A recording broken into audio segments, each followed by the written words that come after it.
In this video, we are going to talk about what to study for the rank of Corporal in the California Rangers. As with all ranks, you will need to study both military science and equine science related topics. However, this video will only cover equine science related topics, as military science will be covered in a different video. So where are you going to get your resources for equine science for the rank of corporal? You will need to go to the California Rangers website listed at the top left of the screen. You will then need to click on the cadet login button, and from there enter the username and password for the cadet login. If you do not know the username and password, reach out to your troop commander, aka your captain, to get that information. Once you're logged in, you will click on the study material button, which will lead you to a list of study materials shown here in the bottom right corner of the screen. Some specific materials you will need to access are the 2015 study levels, the revised California Ranger Handbook, which you should already have printed, as well as your HIH pages for the rank of corporal, listed specifically as download 2015 corporal PDF files. So once you open the 2015 study levels link, it will show you something similar to this. From there, you can see exactly what each rank is expected to study. For corporals, you can see essentially corporals are expected to study a variety of different diseases, both communicable and non-communicable. Communicable diseases are diseases which are essentially contagious, and non-communicable diseases are diseases which are essentially not contagious. So let's get started by looking at the list of HIH pages you're expected to study. So I will not be opening up all of the HIH pages in this video, which is different than what I have been doing for other videos. However, I am going to go over briefly what you should study from each of them. So again, on this list, you'll see both communicable and non-communicable diseases.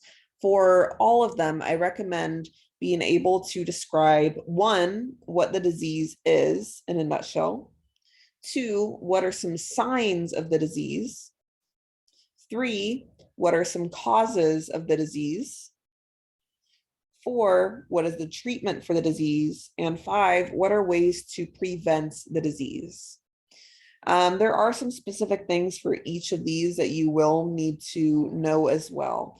For example, colic is very heavily quizzed. You will need to know several different types of colic and perhaps be able to describe them as well. Notice that there's a lot of overlapping types of colic. For example, flatulent colic is also known as gas colic. Make sure that if you're naming 3 different types of colic, you don't accidentally overlap. For example, if you say flatulent colic, gas colic, and twisting colic, those first 2 are redundant. So make sure that the types of colic that you list are not just different words for the same type. Encephalitis, make sure you're able to name all 3 types of encephalitis. It's also very important to note that it's spread by blood, generally mosquitoes and other bugs. Equine infectious anemia, very important to note about it that there is no vaccine for it, and because it is highly contagious, generally any horse that does come up positive for it has to be euthanized. There is a test for equine infectious anemia known as the Coggins test.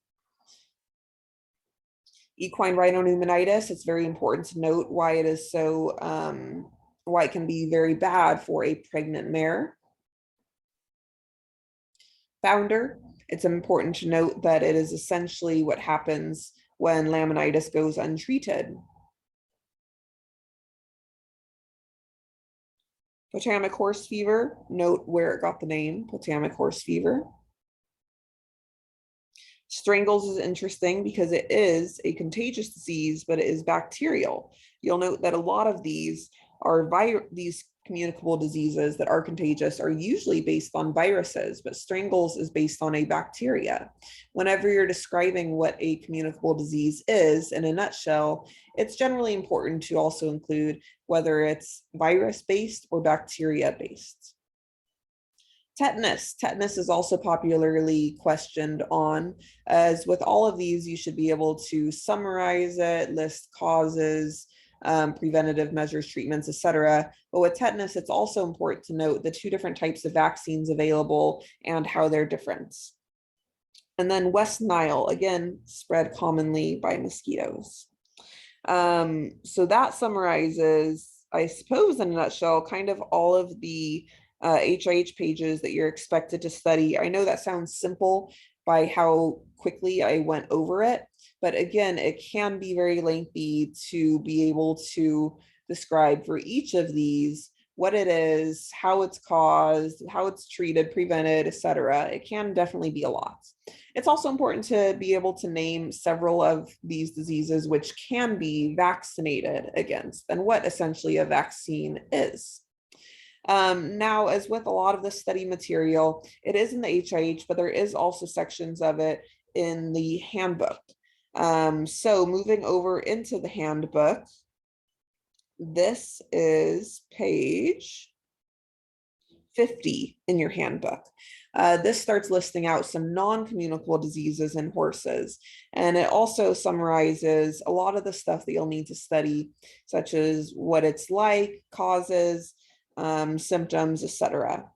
It includes colic, laminitis, which is often very questioned on as far as inspection questions go, founder, thrush. Thrush is also very popular, has a lot of common, goodness, thrush also is often inspected on.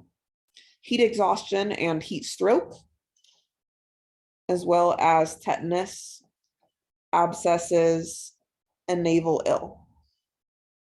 As you move on throughout the handbook, you'll see common communicable diseases, including equine viral rhinopneumonitis, equine influenza, strangles, and viral encephalitis. Then it talks about internal parasites, but that is a topic for a future rank, so you don't have to worry about that. If you do have a copy of the reference guide, which is a Troop Q specific resource, the reference guide also lists out non-communicable and communicable diseases with very quick summaries of all of the aspects mentioned, signs of it, treatments of it, etc. Again, you should be reading the full resource in the HIH, but these are some resources that can also be helpful, the handbook as well as the reference guide. In addition to equine science, you should also have a good knowledge base of horsemanship concepts and equitation concepts, such as how to pick up the correct diagonal leads and know several different types of leads, such as what a counter canter is and what a cross canter is. So that is equine science study material for the rank of corporal. I hope this helps.